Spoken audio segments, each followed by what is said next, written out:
I've just made a video showing that electric cars, or Tesla electric cars, are cheaper in Australia, every single one of them, than what they cost in the United States or in Europe. But the same does not apply to the new Volvo EX30. Americans, Europeans, I think the Volvo EX30 is actually very well priced, and it's worth you having a look at.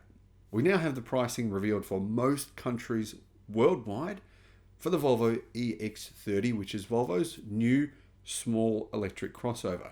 And there's one particular model that stands out as being a bit of a bargain, especially if you like to drive very, very fast.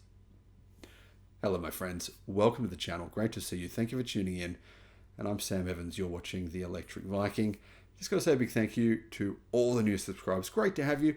And welcome back to all the existing subscribers. It's been an incredible journey over the last few years to track the changes in the electric car market. Not just to look at one brand. Of course, I do talk a lot about Tesla, but I also talk a lot about BYD, a lot about Chinese electric cars, a lot about market dynamics, a lot about the fact that, Ford and General Motors, only 3% of their cars worldwide are electric. Or the fact that for Toyota, only 0.3%. So GM and Ford look pretty good with their 3% versus Toyota's 0.3%. But anyway, I digress here. Volvo are going EV only. They've said EV only for Europe, EV only everywhere by it's either 2025 or 2026, one of those years. Either way, Volvo's CEO is a very smart man, and you've got to listen. When he says something, almost everything he has said so far has been correct.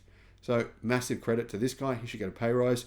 I reckon if I was General Motors, I'd get rid of Mary Barra and hire him. Anyway, the Volvo EX30 pricing has been revealed. It's $34,950 for the rear-wheel drive version and $44,900 for the all-wheel drive version. The all-wheel drive version, therefore, is $10,000 more expensive, but you can get the twin-motor Performance Ultra for an extra $1,600 on top of the all-wheel drive, meaning it's probably the fastest electric car you can buy in America for that price, except for the Model 3 Performance, which is pretty close to that. It's a pretty tough fight here between those two cars. But either way, these cars are starting to make these ridiculous internal combustion gasoline powered. Anyway, look, we just got a new WRX. I don't know if any of you guys have seen this. There's a new Subaru WRX just been revealed. It's called the GR. And I was looking at it. It's so incredibly slow. It's a WRX, for goodness sake.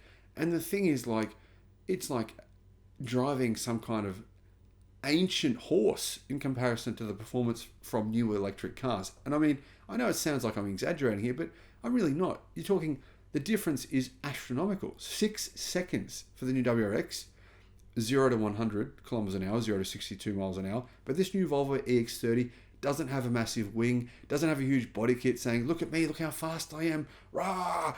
It doesn't have any of that, and it is miles faster. I mean, it would leave the WRX and all these other hot hatch vehicles for dead. The Volvo EX30 is the Swedish brand's entrance into the world of compact EVs. And Volvo does plan on making these in the United States, which is good, because then you'll be able to get the tax incentive. Right now, though, doesn't apply. The Volvo EX30 delivers, I think, a pretty compelling package. Now, a lot of people are comparing it to the Tesla Model Y. They're saying, I'm going to get one instead of a Tesla Model Y. It's a great deal. Now, I agree the Volvo EX30 is great, but here in Australia, for example, the Model Y and the Volvo EX30 are priced very similarly. For example, in Australian dollars, the Model Y costs $65,000. It's around $39,000, and the EX30 costs $60,000. So it's a $5,000 Australian dollar difference. So around about a $3,000 difference. But the Model Y is a far bigger car. So it's like comparing, a van versus, a crossover SUV. They're completely different market segments. So if you're going to make this argument on social media to say, oh, I told you the Volvo is better deal, it's cheaper than the Model Y, it's a better deal, it's a very weird thing to say. It kind of makes you look a bit silly because they're completely different. It's like saying the Toyota Land Cruiser it's more expensive, than a sedan. They're just completely different sizes. So it's worth keeping that in mind. And I'm not saying you shouldn't buy an EX30. You should if you want one. But to say it's better than a Model Y because it's cheaper doesn't really make any sense. Anyway, the price starts at $35,000 in the US. In Australia, it starts at $60,000. So, as you can see, it's not cheaper to buy an EX30 in Australia than what it is in the US if you compare the conversion rates on the currency. So, what does that come with? 69 kilowatt hour battery pack, 270 horsepower rear mounted motor. Isn't it interesting to see Volvo say, you know what, front wheel drive EVs don't make sense. They've moved entirely now to rear wheel drive. And there's a lot of reasons why EV manufacturers are moving to rear wheel drive.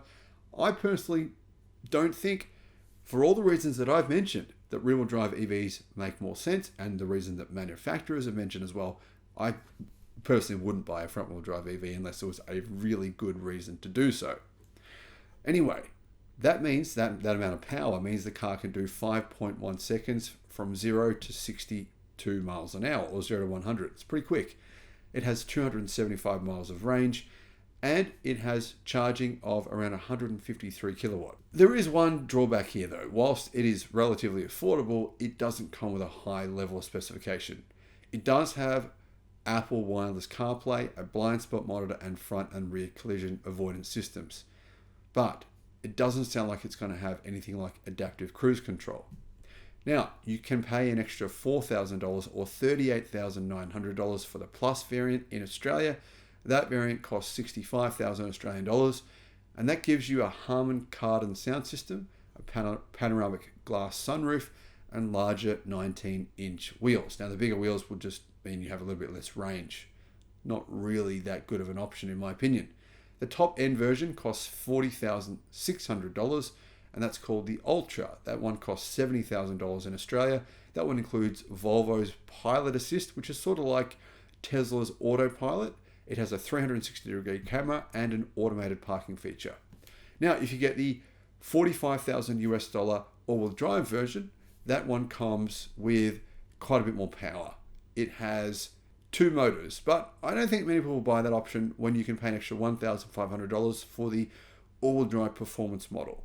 And that one costs $45,000 in the US, but it costs 70,000 Australian dollars. So it's actually similarly priced in Australia. In fact, it's a little bit cheaper to buy that performance model in Australia than it is in the United States. So what are you getting with the performance model? Well, I genuinely think this is a really good EV for the price. This is the only model that I would personally consider, because I think paying an extra 11,000 US dollars, or in Australia paying only an extra 10,000 Australian dollars, means it's actually a bit of a bargain. The performance you're getting from this car is, in my opinion, worth it. It'll do 0 to 62 miles an hour, 0 to 100 in 3.6 seconds. It has 422 horsepower and 400 pound-feet of torque. And actually, I was wrong on that. I just looked it up, just checked it. The performance numbers for the 0 to 62 miles an hour, it's actually 3.4 seconds. Range is 265 miles of range. So the range does come down as a result of the extra performance. Now that model does unfortunately get 20-inch alloy wheels. Some people might like that, but I don't. And it has, like I said, the dual motor all-wheel drive. All models, all four in the US, you're actually getting 5 variants, but in Australia we're getting 3 variants. But all variants get a 69 kilowatt hour battery pack. It's not LFP, it's an NMC chemistry, so nickel, manganese, and cobalt chemistry. And the performance model gets 460 kilometers of claim range in Europe and in Australia. But like I said, it's 265 miles in the United States. Now, in terms of the metric power measurements, I've already mentioned those in horsepower, but in metric, it's 310 kilowatt and 500 newton meters of torque. And what all this boils down to is the crazy reality, right? This car is $30,000 cheaper in Australia and a similar amount cheaper in the US than something like a Mercedes-Benz AMG A45S hot hatch. Now, it's faster than a Mercedes-Benz AMG A45S hot hatch. It's bigger, it's electric, it has a much nicer look to it. It looks way nicer. It's a modern performance car. It's faster, it's cheaper. Did I mention that already? Yeah, I know I did. But my point is here, this thing actually is a bit of a bargain. It makes cars like the Audi RS3, like I said, the AMG A45, and the BMW M2 seem slow and overpriced because it's actually quite a luxurious car. It's very minimalist. It's kind of got that Tesla appeal on the inside, but it's also got some real nice new modern features to it. I'm a big fan of this car. You guys know what I'm like. I can be very critical of different cars when I see problems with them, when I think they're overpriced. But honestly, this is a really nice car. Now, would I personally buy it? Absolutely not. It's way too small for my needs. You guys know I've got boys, I've got surfboards, I've got bikes. I couldn't fit them in this thing. It's just nowhere near being the size of car that I personally need. Even a Tesla Model 3 is bigger on the inside than one of these for sure. But is this a car that you should consider? Absolutely, it's great. Anyway, let me know your thoughts in the comments. Thank you for watching.